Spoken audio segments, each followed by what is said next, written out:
آخر اللہ تعالیٰ نے انسان کو کیسے بنایا؟ کیا واقعی ہم صرف مٹی سے بنے ہیں؟ اور قرآن نے 1400 سال پہلے انسان کی تخلیق کا ایسا راز بتایا جسے آج سائنس بھی مان رہی ہے۔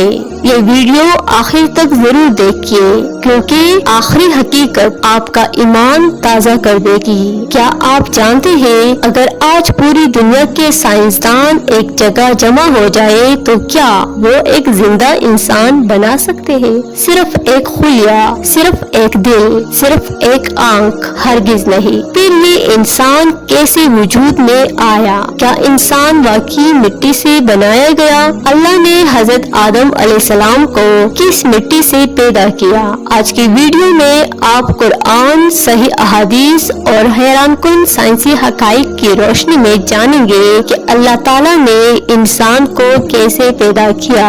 آخر تک ضرور دیکھیے کیونکہ آخری حقیقت آپ کو اللہ کی قدرت کے سامنے جھکنے پر مجبور کر دے گی۔ اللہ تعالیٰ نے سب سے پہلے حضرت آدم علیہ السلام کو پیدا فرمایا۔ قرآن مجید میں اللہ تعالیٰ فرماتے ہیں، بے شک عیسیٰ کی مثال اللہ کے نزدیک آدم کی طرح ہے۔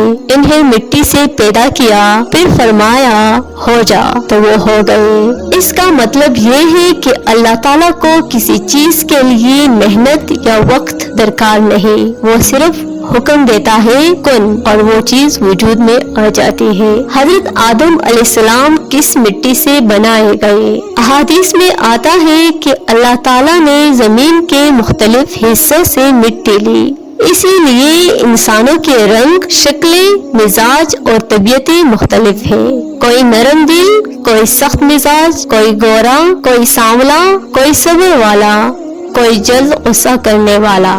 یہ سب اللہ کی حکمت ہے۔ آدم علیہ السلام کی تخلیق، اللہ نے مٹی کو پانی سے ملایا، اس کے بعد وہ خشک ہو کر بجھنے والی مٹی بن گئی۔ پھر اللہ تعالیٰ نے حضرت آدم علیہ السلام کی مکمل صورت بنائی۔ فرشتے حیران تھے، ابھی جسم موجود تھا مگر روح نہیں تھی۔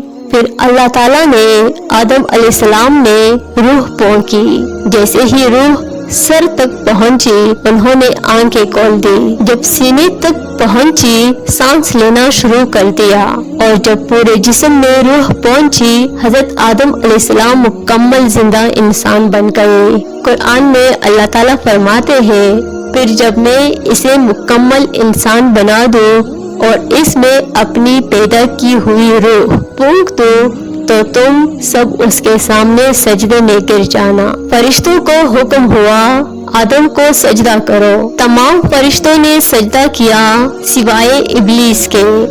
اسی تکبر نے اسے ہمیشہ کے لیے مردود بنا دیا۔ قرآن نے 1400 سال پہلے بتایا، پہلے ایک معمولی قطرہ، پھر جمع ہوا خون، پھر گوشت کا لوتڑا، پھر ہڈیوں پر گوشت اور آخر میں ایک مکمل انسان۔ آج جدید سائنس بھی یہی مراحل بیان کرتی ہے۔ یہ قرآن کے معجزات میں سے ایک عظیم مثال ہے۔